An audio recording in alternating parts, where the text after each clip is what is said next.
Hello everyone. तो जैसा कि हमने लास्ट एपिसोड में देखा था कि वांग हाओ और मिस यी दोनों ही एक टेंपल में जाते हैं और उसके बाद वांग हाओ की सिस्टर और वो बंदा भी वहाँ पर आ जाता है।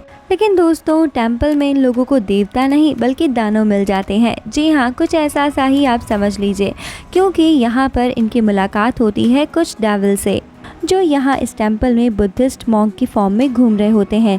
लेकिन बाद में जब वांग हाओ को ये सब कुछ पता चल जाता है तो इनके बीच में एक बहुत ही अच्छी और इंटेंसिव फाइट शुरू हो जाती है। और हमने लास्ट एपिसोड को इसी सस्पेंस में छोड़ा था कि आखिर इस फाइट का रिजल्ट क्या निकलता है, तो वो हम जानेंगे आज के इस एपिसोड के थ्रू, आज की स्टोरी लाइन में। तो दोस्तों, इस एपिसोड की स्टार्टिंग में हम वही सारी फाइट्स को वापस देखते हैं, लेकिन हम ये भी देखते हैं कि वांग हाओ लड़ते लड़ते ही अचानक से देखता है कि वो सारे इविल पावर्स वाले बंदे उसके सामने से गायब हो चुके हैं और वो बहुत चौंक जाता है कि आखिर ये सब के सब कहाँ गायब हो गए। और दोस्तों, देखने में ऐसा लग रहा था कि वो बंदे जानबूझकर अपने आप को डिसअपीयर कर रहे हैं। अब मिस यी बोलती है कि ध्यान रखो, वो लोग कहीं से भी आ सकते हैं, तुम्हें भी जल्दी जल्दी डिसाइड करना होगा और जल्दी जल्दी फाइट करनी होगी। तभी उसकी सिस्टर बोल जाती है, बेवकूफ मत बनो, वो लोग हमें दिखाई भी नहीं दे रहे, ऐसे में हम उन पे कैसे अटैक करेंगे। अब वो दोनों ऐसे ही बहस करने लगती है कि ये फॉर्मेशन कोई नॉर्मल सी फॉर्मेशन नहीं है,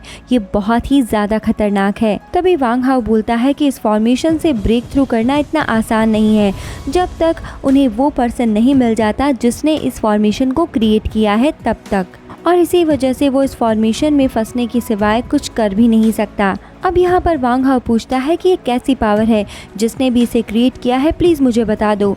तो वो बंदा बोलता है, मैं तो तुम्हें तभी दिखाई दूंगा जब तुम मर जाओगे। इसके बाद वो डेविल बंदा बहुत सारी स्वॉर्ड्स को निकाल कर वांग हाओ पे अटैक कर देता है, लेकिन वांग हाओ भी उस अटैक को डिफेंड कर लेता है और अब वांग हाओ भी एक फॉर्मेशन को क्रिएट करने लगता है। इसके बाद वो डेविल बंदा बोलता है, जी आई एम इन फॉर्मेशन। और दोस्तों, देखते ही देखते इनकी ये फाइट बहुत ज्यादा इंटरेस्टिंग मोड ले लेती है और वो इविल पावर वाला बंदा इनको एक तरह से चैलेंज करता है कि दम है तो मेरे फॉर्मेशन से बाहर आ करके दिखाओ, तुम लोग इससे बाहर निकल ही नहीं पाओगे। अब हम देखते हैं कि देखते ही देखते एक रूट जैसी कुछ रोप्स आती है और वो मिस यी को जकड़ लेती है और वांग हाओ की सिस्टर एक बर्फ की जैसे स्ट्रक्चर में कैद हो जाती है और वो वहीं पर फ्रीज हो जाती है। लेकिन तभी उसका पार्टनर उसे छुड़वा लेता है। इसके बाद वो इविल पावर वाला बंदा जैसे ही अटैक करने आता है, मिस यी उस पर अटैक कर देती है। अब इन लोगों के इतने पावर्स को देख के इस इविल पावर वाले बंदे को बहुत गुस्सा आने लगता है और यहाँ हम देखते हैं कि वांग हाओ की सिस्टर को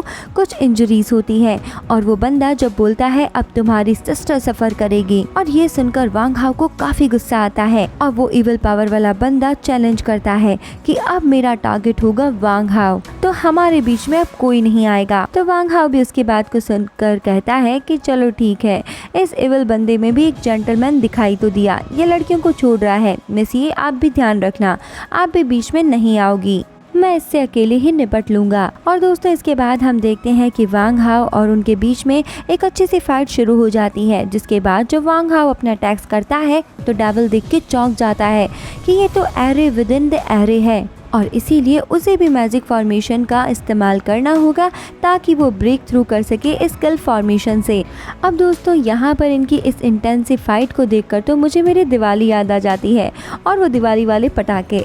आपको ये सीन देखने में कैसा लग रहा है, आप भी हमें कमेंट सेक्शन में कमेंट करके ज़रूर बताना। चलिए अब फिर से आ जाते हैं हमारे इसी एपिसोड पे। तो हम अभी भी इनकी यही फाइट देख रहे होते हैं। यहाँ वांग हाओ अपनी 7 किलिंग स्किल्स का इस्तेमाल करता है तो वो इविल भी अपनी 7 स्वॉर्ड से उस पर अटैक कर देता है। और दोस्तों, इनकी फाइट को देखकर ऐसा लग रहा है कि जैसे कोई वीडियो गेम चल रहा हो, यानी बहुत ही ज्यादा इंटरेस्टिंग इनकी फाइट हमें नजर आ रही है। और अब हम देखते हैं कि एंट्री होती है उस डीमन लाइक बंदे की। वो आते ही उस इविल बंदे पर अटैक कर देता है और उससे कहता है, डियर तुमने तो काफ़ी टाइम वेस्ट कर दिया और मैंने भी ना तुम्हें काफ़ी इंतज़ार करवाया। और वो फिर उसे मार कर उसके कोर को खा जाता है। फिर ये भी कहता है, अरे वाह, बहुत डिलीशियस कोर थी। और दोस्तों, फाइनली जिस फॉर्मेशन में वो कैद थे, अब वो फॉर्मेशन भी टूट जाती है। लेकिन अभी भी उन डेविल्स का वो लीडर बोलता है कि टास्क अभी कंप्लीट नहीं हुआ है। उसकी बातों को सुनकर वो डीमन लाइक बंदा उसके तरफ जाता है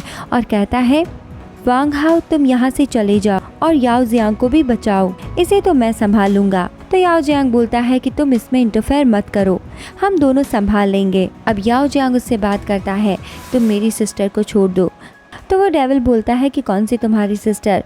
मेरी सिस्टर, और मैं उसे लेकर रहूंगा। जिसके बाद याओ जियांग कहता है कि देखो ये क्या है, लाइफ एंड डेथ बुक। और दोस्तों फिर वो उस स्क्रॉल को उसकी तरफ फेंक देता है और फिर हम देखते हैं अब वांग हाओ अपना यहाँ कमाल दिखाता है और उस बंदे की स्ट्रेंथ को खींचने लगता है। और दोस्तों ये सीन देखने में काफी ज्यादा अमेजिंग लगता है। ये सब देखकर मिस ये भी काफी ज्यादा खुश होती है और कहती है मुझे तो पता ही था तुम्हारे अंदर ये सारी स्ट्रेंथ है। अब वांग हाओ उस बंदे से बोलता है कि जिस इविल स्पिरिट ने तुम्हारी बॉडी पर कब्जा कर रखा था अब मैंने उसको डिस्ट्रॉय कर दिया है और इसीलिए अब तुम आजाद हो। लेकिन वो बंदा अभी भी अपनी सिस्टर के बारे में चिंता कर रहा होता है और कहता है मुझे बस अपनी सिस्टर को सेव करना है। अब वो इन सभी को ग्रीट करके या फिर रिक्वेस्ट करके बोलने लगता है कि मुझे जाना होगा। अब वो बंदा अपने सिस्टर के बारे में यहाँ पे बताता है कि मेरी सिस्टर को एक बहुत ही अजीब सी बीमारी है और मैं उसे बचाना चाहता हूँ। जिस पर वांग हाओ और याओ जिंग उससे पूछते हैं कि कैसी बीमारी? देखो हम किसी को जानते हैं जो इसे ठीक कर सकता है, तुम तुम्हारी सिस्टर को यहाँ ले आओ। तो वो बंदा बोलता है कि मैं शायद यहाँ पर उसे ला पाता, लेकिन वांग हाओ और याओ जियांग कहते हैं तुम कोशिश तो करो। अब वो डीमन लाइक बंदा बोलता है कि मैं भी तुम लोगों का इसमें साथ देने के लिए तैयार हूँ। देखो मेरा ये इंटेंशन नहीं है कि मैं दोस्त बनाना चाहता हूँ, मुझे ज्यादा दोस्त बनाना पसंद नहीं है। अब दोस्तों इसके बाद में हमारा सीन चेंज होता है और हमें एक डार्क सा सीन दिखाया जाता है जिसमें सबसे पहले यही हमें सुनाई देता है कि मुझे नहीं लगता कि ली तियान जो है वो वांग हाओ के लिए एक परफेक्ट मैच है। और फिर हमें दिखाया जाता है एक बंदा जो ये सब कुछ बोल रहा होता है एक दूसरे बंदे से और वो बंदा उसे रिप्लाई देता है कि कोरियंस को फिर किस बात की चिंता है, वो ली तियान को एक पालतू कुत्ता बोल रहे होते हैं और ये भी बातें कर रहे होते हैं कि ली तियान में इतनी हिम्मत नहीं है कि वो हमसे दगा करे। इसके बाद में एक लड़की वहाँ पर कुछ लेकर आती है और बोलती है कि न्यूज़ ये है कि इस बार ये फैमिली ने लाइफ एंड डेथ बुक को वॉन कर लिया है। अब वो दोनों आपस में फिर से बातें करने लगते हैं कि हमें एक बहुत बड़ी फोर्स की जरूरत है तुम्हारी हेल्प करने के लिए। यहाँ दोनों ही अपने अपने प्लान्स और आगे की जो भी उनकी प्लानिंग है उसके बारे में डिस्कशन कर रहे होते हैं।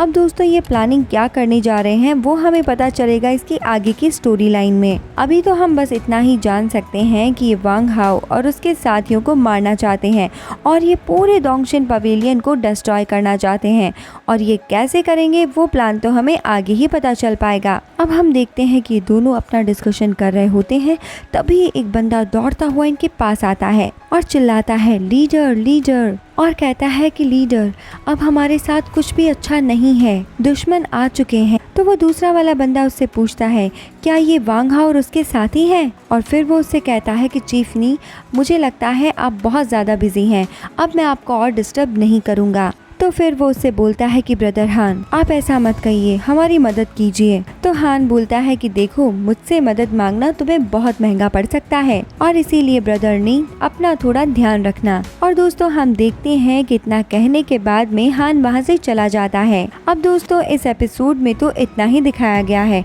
तो इसके आगे क्या होता है वो हम जानेंगे इसके आगे वाले एपिसोड में। तो दोस्तों आपको ये एक्सप्लेनेशन कैसा लगा आप हमें कमेंट सेक्शन में कमेंट करके ज़रूर बताइएगा। साथ ही में अब हम मिलते हैं आगे की स्टोरी लाइन के साथ आगे के एपिसोड में। तब तक के लिए bye bye, take care and thank you.